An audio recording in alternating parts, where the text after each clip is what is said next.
Сначала некоторые грузины сомневались, нужен ли грузинам совершенно непредсказуемый групповой секс народов. Громко сказали «нет». Грузия суверенное, независимое государство, сами, не голубые, справимся.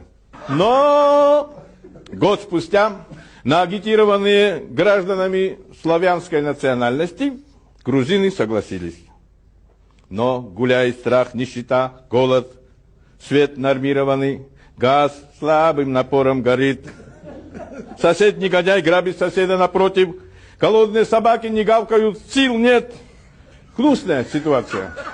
Надоело гражданам страны на гадости смотреть, назначили голосование, стал новым главой, седой, неподкупный, гранатоустойчивый, стингером недосягаемый гуриец, сказавший недавно громогласно: «Стыдно нам, Генасвале, сидеть, наживать геморрой себе.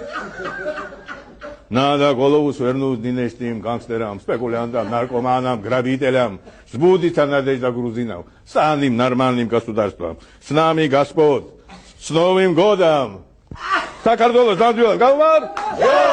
Спасибо, наливайте, господа. Наливаю.